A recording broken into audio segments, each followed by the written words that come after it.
Radhe Radhe everyone. तो दोस्तों, ये वीडियो का जो कंसेप्ट है वो बाकी वीडियो से थोड़ा सा अलग होने वाला है एंड डेफिनेटली इस वीडियो को आप लोग बहुत पसंद करेंगे एंड खुद भी सेटिस्फाई होंगे कि हाँ, हमने एक सही चैनल को सब्सक्राइब किया है। मैं खुद का बहुत ज़्यादा बड़ाई नहीं करना चाहता हूँ और क्योंकि आगे वीडियो का कंटेंट जब आप देखेंगे तो आपको एक एक करके सब कुछ समझ में आ जाएगा। तो चलिए दोस्तों, फटाफट वीडियो को शुरू करते हैं।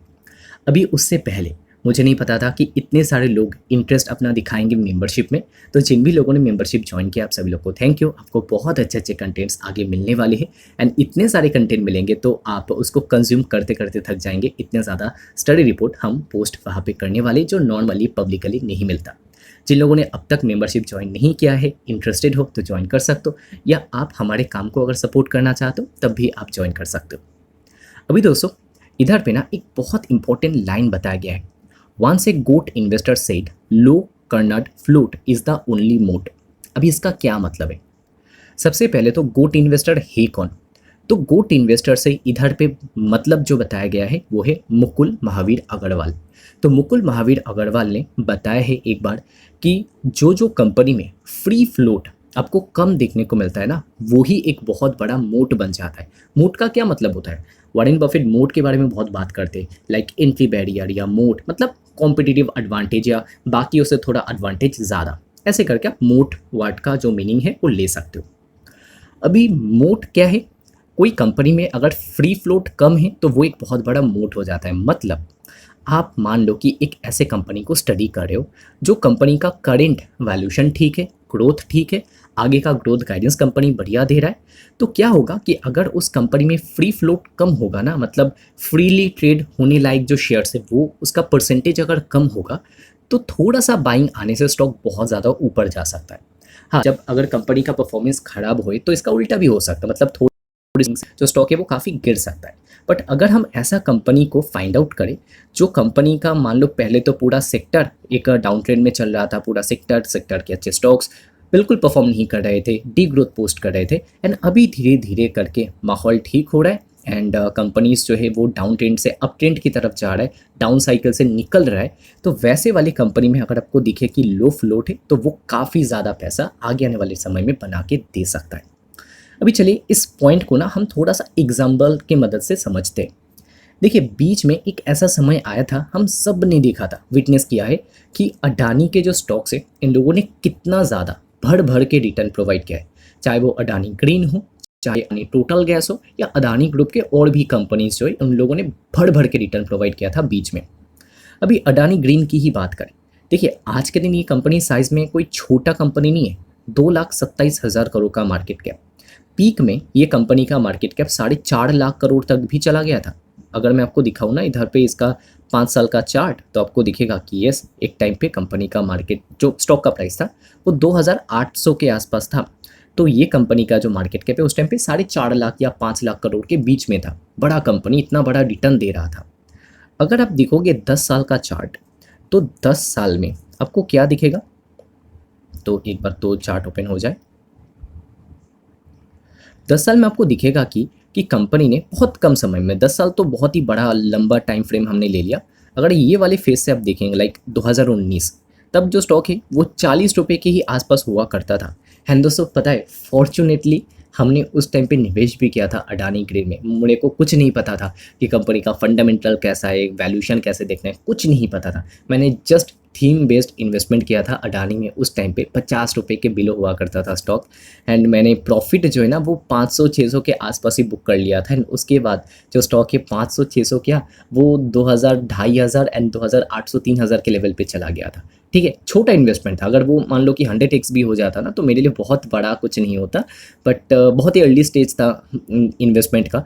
तो उस टाइम पे बहुत अच्छा रिटर्न कंपनी ने गया था। बेसिकली एक थीम बेस्ड इन्वेस्टमेंट था, क्योंकि 2019 में ग्रीन एनर्जी का कोई बात कर रहा है, बहुत आप बोल सकते हो कि एक बड़ी बात है। मतलब ज़्यादा कोई बात करता नहीं था उस टाइम पे। तो अडानी ग्रीन मेरे को दिखा तो निवेश कर दिया। उसके बाद स्टॉक बहुत जल्दी चल गया था। एक्चुअली में ऐसा नहीं कि मैंने लॉन्ग टर्म के लिए निवेश कर दिया, ऐसा कुछ, बहुत जल्दी चल गया, बहुत जल्दी स्टॉक बहुत ज़्यादा भाग गया। ठीक है, अभी अडानी ग्रीन का जो स्टॉक है 2019 से कितना टाइम लगाया, 2000 मान लो 22 तक, 2019 से 22 तक, मतलब 3 साल के अंदर जो स्टॉक है ये 50x हो जाता है। बहुत बड़ी बात है, 3 साल में 50x बहुत ज़्यादा रिटर्न होता है। सिमिलरली ये तो अडानी ग्रीन का एग्जांपल मैं आपको दिखा रहा हूँ, अडानी ग्रुप के और भी कोई भी कंपनी आप सर्च कर लो, मैं आपको करके दिखाता हूँ। तो इधर पे नाम सर्च करते हैं अडानी, इधर पे एनर्जी सोल्यूशन, टोटल गैस, कुछ भी आप ले सकते हो, मैं टोटल गैस का एग्जांपल लेता हूँ। तो अडानी टोटल गैस, अगर आप इस कंपनी का 10 साल का चार्ट खोलेंगे तो आपको दिखेगा कि सिर्फ अडानी ग्रीन ने नहीं, इस कंपनी ने भी बहुत ज़्यादा पैसा बना करके दिया।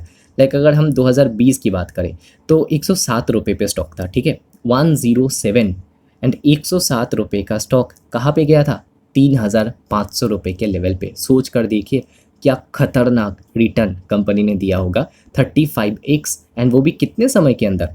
एंड ये वाला कौन सा पीरियड था, ये वाला हम देख लेते, ये वाला था, ठीक है। तो इसने भी 3 साल के अंदर 35 या 40x रिटर्न दिया। तो काफ़ी ज़्यादा रिटर्न उस पीरियड के अंदर अडानी ने दिया था। क्यों? क्योंकि दोस्तों अगर आप देखेंगे तो इस कंपनी का फ्री फ्लोट आपको बहुत कम दिखेगा, मतलब पब्लिक होल्डिंग देखेंगे ना तो 6% है, बाकी FII DII प्रोमोटर्स के पास है। सिमिलरली अगर अडानी ग्रीन में देखेंगे या अडानी ग्रुप के मेजॉरिटी ऑफ द जो स्टॉक्स है वहाँ पे अगर आप नोट करेंगे तो आपको दिखेगा कि पब्लिक होल्डिंग उन कंपनीज में कम है। हिंडनबर्ग ने बीच में आके एलिगेशन क्या लगाया था कि ज़्यादातर जो होल्डिंग है वो तो अडानी खुद होल्ड करता है, खुद के नाम पे 75%, बाकी जो शेल कंपनीज है या घुमा फिरा के वो और कंपनीज के थ्रू भी होल्ड करते। तो इस वजह से ज़्यादातर स्टॉक उनके पास है, तो थोड़ा सा बाइंग आता है तो स्टॉक बहुत ज़्यादा भाग जाता है। तो इसको लेके तो एलिगेशन लगा था, राइट, अडानी ग्रुप में। तो कंसेप्ट दोस्तों बेसिकली ये है कि अगर आपका जो फ्री फ्लोट शेयर्स है वो कम हो एंड कंपनी में अगर थोड़ा सा बाइंग आए, मतलब स्मार्ट प्लेयर्स अगर इंटर करना शुरू करे, वो परफॉर्मेंस बेस्ड हो सकता है, मतलब कंपनी में कुछ आगे फ्यूचर में अच्छा हो सकता है या अभी रिजल्ट अच्छा पोस्ट करे, ऐसा कुछ रीज़न हो सकता है, तो वो स्टॉक बहुत जल्दी बहुत बड़ा पैसा बना करके दे सकता है। बट क्या ये चीज़ रिलायंस इंडस्ट्रीज़ में हो सकता है? आंसर है बिग नो। क्यों?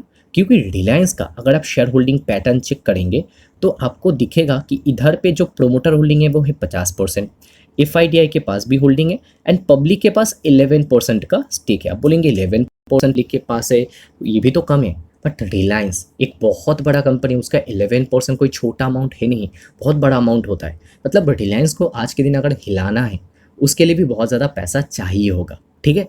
तो इस वजह से ये रिलायंस में नहीं हो सकता बट अडानी में हो सकता है। क्यों? अडानी का जो फ्री फ्लोट शेयर है वो बहुत कम है, ठीक है। ठीक वैसे दोस्तों अगर हम देखें कुछ ऐसे एग्जांपल कि कहाँ पे जो फ्लोट है वो कॉर्नर्ड है, मतलब काफ़ी कम अवेलेबल है शेयर्स ट्रेड करने के लिए, तो ऐसे में आपको टोटल 10 कंपनीज का नाम बताने वाला हूँ जिनका बिजनेस अगर थोड़ा सा ग्रो करे, थोड़ा सा बाइंग आए ना, तो काफ़ी जल्दी ये स्टॉक्स भाग सकते हैं। तो पहला स्टॉक वेदांत फैशन, 415 रुपये पे स्टॉक है, काफ़ी टाइम से ये स्टॉक चला नहीं है, 10,000 करोड़ मार्केट कैप, 26 पे काफ़ी एक्सपेंसिव हुआ करता था, प्राइस टू सेल्स आज 7 टाइम्स पे आ चुका है, ये भी बहुत ज़्यादा ऊपर हुआ करता था। ROC return on equity healthy, debt to equity control में। एक ही प्रॉब्लम है वेदांत फैशन में इस टाइम पे कि ग्रोथ नहीं आ पा रहा है, बट कंपनी अगर कह देना कि आगे हम इतना इतना ग्रोथ टारगेट कर रहे हैं, उसके लिए ये काम कर रहे हैं, तो ये कंपनी का जो स्टॉक ये फट सकता है। क्यों? क्योंकि अगर आप इसका शेयर होल्डिंग पैटर्न नोटिस करेंगे तो आपको दिखेगा कि प्रोमोटर का स्टेक लगभग 75% के आसपास, FII के पास लगभग 8%, TIs के पास 13%, एंड बाकी बचा पब्लिक के पास कितना, 3.9%। एंड लेटेस्ट क्वार्टर में मतलब जून में तो जो पब्लिक का होल्डिंग है वो कम भी हुआ है, मतलब बड़े प्लेयर्स ने खरीदा एंड पब्लिक का स्टेक कम हुआ, तो बहुत ही कम स्टेक है पब्लिक का। तो इधर पे दोस्तों क्या है ना कि ज़्यादा शेयर्स आपको मिलेंगे नहीं, फ्रीली अवेलेबल नहीं मिलेंगे ट्रेड होने के लिए। FII DI प्रोमोटर ने ज़्यादातर पकड़ रखा है एंड हर दिन डेली बेसिस पे FII DI तो बेचेंगे नहीं, खरीदेंगे नहीं शेयर्स को, राइट। पब्लिक ही है जो रिटेल पब्लिक, वो नॉर्मली हर दिन बेचते खरीदते हैं। तो इस वजह से इधर पे अगर कुछ सरप्राइज, पॉजिटिव सरप्राइज देखने को मिले ना, तो वेदांत फैशन का स्टॉक काफ़ी अच्छा रिटर्न बना करके दे सकता है। वेदांत फैशन के बाद अगला कंपनी है बिकाजी फूड्स, एंड इधर पे तो हमने देखा कि एक बड़े प्लेयर ने निवेश भी किया रिसेंटली, 16,000 करोड़ मार्केट कैप, 58 का PE ratio. And Bikaji food ये कंपनी का अगर आप शेयर होल्डिंग पैटर्न देखेंगे, माफ़ कीजिएगा, तो ज़्यादातर स्टेक प्रमोटर के पास, उसके बाद FII and DII, and public के पास सिर्फ 4% का होल्डिंग है। एंड पब्लिक का जो होल्डिंग है ना वो काफ़ी टाइम से घटते जा रहा है, लास्ट 1.5 साल से अगर आप देखेंगे तो 1.5% का स्टेक पब्लिक का कम हो चुका है, बड़े प्लेयर्स ने खरीद लिया है। मतलब इंटरेस्टिंग जो चेंज है वो इसके भी शेयर होल्डिंग पैटर्न में हम देख पा रहे हैं। तो ये हो गया दोस्तों सेकंड कंपनी बिकाजी फूड। अब ये दो कंपनी क्या काम करता है वो आप सबको पता है, एंड बिकाजी फूड क्या काम करता है, एंड उसके अलावा जो वेदांत फैशन है ये मान्यवर के बिजनेस में है। अभी आस्क ऑटोमोटिव ये हो गया थर्ड कंपनी, एंड ये जो है ना एडवांस ब्रेकिंग सिस्टम के अंदर काम करता है। बेसिकली ऑटो एंसेलरी कंपनी है, बट कोई ऐसा वैसा कंपनी मत समझ लेना, क्योंकि 50% मार्केट शेयर इस कंपनी के पास है टू व्हीलर का जो एडवांस ब्रेकिंग सिस्टम है वहाँ पे। तो आज के दिन कंपनी का मार्केट कैप 10,000 करोड़, 35 का PE ratio, ROC return on equity healthy, कर्जा है बट साथ में अगर हम कैश की बात करें तो कैश उतना है नहीं, तो डेट टू इक्विटी कम नहीं बोल सकते, 0.5 टाइम्स का, बट उसको अच्छी तरीके से मैनेज कंपनी कर लेता है। आस्क ऑटोमोटिव ये कंपनी का अगर आप शेयर होल्डिंग पैटर्न देखेंगे तो प्रोमोटर के पास तो 75% है लगभग, एफ का स्टेक 9.5 इंक्रीज भी हुआ है, डीएस भी खरीद रहे हैं इस कंपनी को, एंड पब्लिक का स्टेक तो इधर पे भी डिक्रीज हुआ है, लास्ट 2 क्वार्टर से हो रहा है। मतलब अब तक हमने 3 कंपनी देखा, तीनों कंपनी में पब्लिक होल्डिंग वैसे ही कम एंड और भी कम हो रहा है, मतलब बड़े प्लेयर्स खरीद रहे हैं, तो काफ़ी इंटरेस्टिंग हो जाता है और इससे एक कंपनीज। उसके बाद दोस्तों फोर्थ जो कंपनी है ये है एजक्स इंजीनियरिंग लिमिटेड। बहुत सारे लोगों को कंपनी का नाम पता होगा, कुछ लोगों को शायद नहीं पता होगा, जिनको नहीं पता उनको बता दूँ, ये जो कंपनी है ना ये basically wide range of concrete equipment and services जो है वो प्रोवाइड करता है अक्रॉस दी वैल्यू चेन। मतलब आप ऐसा बोल सकते हो कि मतलब आपको रास्ते में बहुत सारे ऐसे गाड़ी देखने को मिलता है ना जिसके पीछे कंक्रीट का एक वो लगा हुआ होता है एंड वो घूमता रहता है ऐसे करके, ठीक है। तो वो जो गाड़ियाँ वगैरह है, मशीन्स है, वो ये कंपनी मैन्युफैक्चर करता है एंड सेल करता है, ठीक है। तो एजक्स इंजीनियरिंग, वैसे अगर किसी को समझ में नहीं आए ना तो एजक्स इंजीनियरिंग का जो ऑफिशियल वेबसाइट है विजिट करके आप देख भी सकते हो कि क्या बनाता है। मार्केट कैप 6,600 करोड़, 29 का PE ratio, ROC return on equity दोनों हेल्दी, कर्जा देखिए बहुत कम, एंड इससे और ज़्यादा कन्विक्शन बिल्ड होता है एक इन्वेस्टर का कि एक तो वैल्यूशन रिजनेबल, दूसरा आरओसी रिटर्न ऑन इक्विटी अच्छा है, तीसरा कंपनी में कर्जा कम है, एंड चौथा स्टॉक अभी भी उतना भागा नहीं है, क्योंकि अभी क्या है ना कि बहुत सारे स्टॉक भाग चुके हैं। हाँ ये भी भागा है, ये भी 400 के आसपास चला गया था, आज 600 के आसपास है, बट बाकी स्टॉक्स और भी भाग गए हैं। अगर 3 साल का चार्ट खोल के देखें तो एक्चुअली में 3 साल में 700 का जो स्टॉक है आज थोड़ा बहुत वहाँ से नीचे तो डिस्काउंट पे ही मिल रहा है। अगर हम रिजल्ट की बात करें तो 5 अगस्त को कंपनी का रिजल्ट आउट होने वाला है, तो आप चाहो तो ट्रैक कर सकते हो। हालांकि लास्ट क्वार्टर बहुत खास नंबर कंपनी ने डिलीवर नहीं किया था, देखते इस बार का नंबर कैसा आता है या मैनेजमेंट गाइडेंस कैसा आता है। अभी चलिए कंपनी का शेयर होल्डिंग पैटर्न दिखा देते हैं आपको। प्रोमोटर होल्डिंग 80%, एफआईडीआई के पास काफ़ी स्टेक एंड बाकी बचा पब्लिक के पास 4.17% का स्टेक है। हाँ इस केस में आप क्या बोल सकते हो कि प्रोमोटर को तो 5% स्टेक और कम करना पड़ेगा, हालांकि उसके लिए इनके पास 1.5 साल का मान लो और टाइम है, बट 1.5 साल के अंदर 5% स्टेक ये बेचने वाले, एंड उससे हो सकता है कि पब्लिक होल्डिंग में थोड़ा फ़र्क दिखे, थोड़ा सा बढ़ जाए, बट ज़्यादातर तो एफआईडीआई ही खरीदने वाले हैं। आते हैं दोस्तों नेक्स्ट कंपनी के ऊपर जो कि है डॉम्स इंडस्ट्रीज। अभी डॉम्स के बारे में सबको पता है, एक स्टेशनरी कंपनी है जो art product and stationery product sale करता है। तो मार्केट कैप 13,000 करोड़, 60 का पीई रेशो, यही चीज़ मेरे को थोड़ा सा लगता है कि वैल्यूएशन ज़्यादा है, एंड ये बात मैं आज से नहीं काफ़ी टाइम से ही कर रहा हूँ। लास्ट 1 साल में भी देखेंगे तो डॉम्स ने कोई रिटर्न बना करके नहीं दिया, क्वालिटी कंपनी है, बट फिर भी मेरे को वैल्यूएशन थोड़ा सा हायर साइड में लगता है। रीजनेबल ग्रोथ कंपनी पोस्ट करता रहता है, 18% सेल्स ग्रोथ, 17% प्रॉफिट ग्रोथ, ये हम देख रहे हैं मार्च का नंबर। जून का नंबर आने वाला है कब? कल, ठीक है, टोमोडो कंपनी का नंबर आने वाला है। अभी डॉम्स का भी अगर शेयर होल्डिंग पैटर्न हम चेकआउट करें तो इधर पे भी सेम पैटर्न दिखेगा आपको कि प्रोमोटर एफआईडीआई इनके पास ही ज़्यादातर स्टेक है, पब्लिक के पास तो ओनली 3.2% का स्टेक है, तो काफ़ी कम स्टेक है पब्लिक के पास, बाकी तो बड़े प्लेयर्स ने होल्ड कर रखा है इस कंपनी का। आते नेक्स्ट कंपनी के ऊपर जो कि एक न्यूली लिस्टेड कंपनी है आईसीआईसीआई प्रूडेंशियल एसेट मैनेजमेंट। तो कंपनी का मार्केट कैप आज काफ़ी ज़्यादा है, 1 लाख या 1.5 लाख करोड़ ऑलमोस्ट, 44 का PE ratio, debt free company, business बहुत अच्छा, मार्जिन अच्छा बन जाता है एंड खर्चा इनको उतना करना नहीं पड़ता है। तो मैंने ना एक डेटा भी दिखाया था आपको संडे वीडियोज़ में कि कैसे निप्पॉन का एंड आईसीआईसीआई एमसी का मार्केट शेयर दिन ब दिन बढ़ते जा रहा है, उनका परफॉर्मेंस अच्छा है एंड उनका सेल्स ग्रोथ भी अच्छा है, जबकि एसबीआई म्यूचुअल फंड या बाकियों का मार्केट शेयर भी गिर रहा है, ग्रोथ भी कम है। तो एमसी सेगमेंट में ये 2 कंपनीज काफ़ी इंटरेस्टिंग है इस टाइम पे, एक आईसीआईसीआई एंड दूसरा निप्पॉन। अभी आईसीआईसीआई का अगर हम शेयर होल्डिंग पैटर्न चेकआउट करें तो क्योंकि न्यूली लिस्टेड कंपनी है तो प्रोमोटर एफआईडीआई ने ही ज़्यादा पकड़ के रखा है, बाकी पब्लिक के पास बहुत ही कम बचा है 2.6%। एंड वैसे लिस्ट होने के बाद पब्लिक बेच भी रहा है और ज़्यादा, एंड पब्लिक का होल्डिंग और कम हो चुका है। तो ये हो गया दोस्तों एक और कंपनी जहाँ पे फ्री फ्लोट बहुत कम है। नेक्स्ट कंपनी है इंफोसिस लिमिटेड, एक IT solution provider company.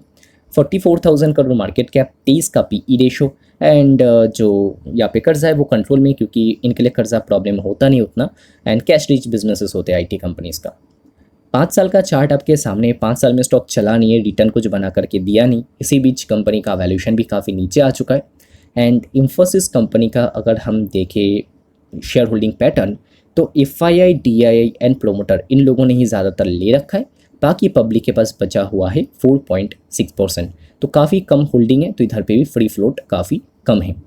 But क्या है ना कि वो वाले फ्री फ्लोट और ज़्यादा इंटरेस्टिंग होते जहाँ पे आपको प्रोमोटर होल्डिंग एटलीस्ट 70-75% दिखे, एंड उसके बाद एफआईडीआई, एंड उसके बाद एकदम नीचे पब्लिक। इस केस में क्या है, इंफोसिस के केस में, कि इसका पब्लिक होल्डिंग तो कम है बट प्रोमोटर होल्डिंग भी कम है। कम मतलब 30%। यही प्रोमोटर होल्डिंग मान लो कि 70% होता, एंड बाकी मान लो कि 10% एफआईआई, 15% डीआई होल्ड करते, तो बाकी कितना बचा, 5% पब्लिक के लिए, तो वो और इंटरेस्टिंग हो जाता है। ठीक है, तो इस बात को भी याद रखना। नेक्स्ट कंपनी है Tenneco clean air India limited, newly listed company. जिनको नहीं पता क्या करता है, ये basically clean air and power train product बनाता है फॉर ऑटोमोटिव एप्लीकेशन। चलो कंपनी है, तो मार्केट कैप 21,000 करोड़, 34 का PE ratio, ROC, return on equity दोनों बहुत अच्छा, कर्जा well controlled, and debt to equity बहुत ही कम। कंपनी का रिजल्ट अगर हम देखें तो मार्च के क्वार्टर में कंपनी का सेल्स ऊपर गया था 17%, प्रॉफिट ऊपर गया था 18%, जो कि वैल्यूएशन के हिसाब से ठीक ठाक देखने को मिलता है।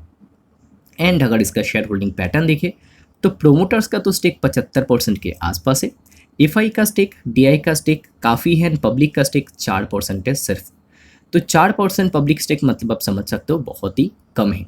यानी जो पूरा लिस्ट मैं आपको दिखा रहा हूँ ना, ऐसा लिस्ट ढूंढने में आपको बहुत दिनों का समय लग जाएगा कि कौन कौन से ऐसे कंपनीज है जहाँ पे इतना कम पब्लिक होल्डिंग है। काफ़ी टाइम निकाल के ये सारे कंपनीज को एक वीडियो में हमने एडजस्ट किया है। अगर सच में कंटेंट अच्छा लग रहा है, वीडियो अच्छा लग रहा है, एंड कुछ लॉजिकल हम डिस्कशन कर रहे हैं, तो दोस्तों वीडियो को आप लाइक कर सकते हो। आप लोग बाद में भूल जाते हो।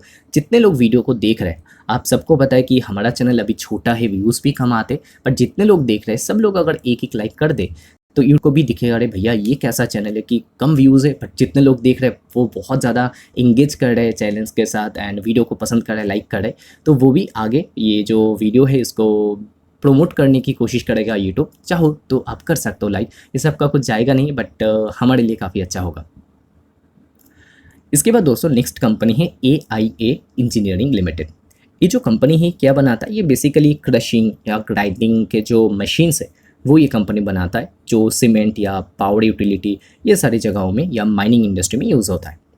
मार्केट कैप 42,000 करोड़, 33 का पीई रेशो, कर्जा सिर्फ 10 crore, and cash debt to equity 0। तो फंडामेंटली तो अच्छा कंपनी है। AIA इंजीनियरिंग कंपनी का अगर ग्रोथ हम देखें मार्च क्वार्टर का, तो सेल्स तो ऊपर गया था लगभग 9-10%, प्रॉफिट ऊपर गया था 37%। एंड इस कंपनी का शेयर होल्डिंग पैटर्न अगर आप देखोगे तो प्रोमोटर 58, एफआईडीआई के पास बहुत, एंड पब्लिक के पास ओनली 2.5% का स्टेक है। सोच कर देखिए, एक ऐसा कंपनी जहाँ पे फ्री फ्लोट इतना कम है, पब्लिक के पास ज़्यादा स्टेक है ही नहीं, प्रोमोटर एफआई ने ही ज़्यादातर दबोच के रखा है इस कंपनी के शेयर्स को। नेक्स्ट जो कंपनी है वो बहुत popular company and quality company है, मैक्स हेल्थ केयर। तो मैक्स हेल्थ केयर मतलब एक hospital company, market cap 1 lakh crore से ऊपर का, पीई रेशो 72 का, हाँ कम नहीं है, एंड क्योंकि प्रीमियम हॉस्पिटल है तो बाजार ने भी इसको प्रीमियम वैल्यूएशन ही दिया है। ग्रोथ लास्ट क्वार्टर बहुत ज़्यादा कुछ चमत्कार टाइप का था नहीं, 12% sales growth, 7% profit growth, and शायद इसी वजह से जो 100 के पी के ऊपर ट्रेड कर रहा था एक टाइम पे वो थोड़ा ठंडा हुआ है, एंड 72 के पी पे आज के दिन आ चुका है। मैक्स हेल्थ केयर का भी अगर हम शेयर होल्डिंग पैटर्न चेकआउट करें तो प्रोमोटर का स्टेक 23%, एफआईडीआई बहुत होल्ड करते, जिससे पब्लिक के पास बचता है 4.5% ओनली। तो मैक्स हेल्थ केयर में भी जो फ्री फ्लोट है वो बहुत ही कम देखने को मिलता है। एंड इसी के साथ दोस्तों आज का हमारा लिस्ट यहीं पे ख़त्म होता है। तो आगे हम ऐसे ही और इंटरेस्टिंग आइडियाज़ कंसेप्ट को कवर करने वाले हैं चैनल पे। तो अगर आप लोग इंटरेस्टेड हो, येस ज़रूर कमेंट कीजिएगा। एंड अगर वीडियो अच्छा लगा है तो लाइक कर सकते हो, कुछ भी आपको अगर कमेंट करना है वो कमेंट करके बता सकते हो, पूछ सकते हो। आई होप दोस्तों ये वीडियो आपको अच्छा लगा होगा। एंड अगर कुछ एक्स्ट्रा कंटेंट चाहिए तो मेंबरशिप भी ज्वाइन कर सकते हो, या सपोर्ट करना है तो भी आप मेंबरशिप ज्वाइन कर सकते हो यूट्यूब में। तो इस वीडियो को यहीं पे एंड करते हैं। वीडियो देखने के लिए बहुत बहुत शुक्रिया। मिलते हैं अगले वीडियो में। राधे राधे।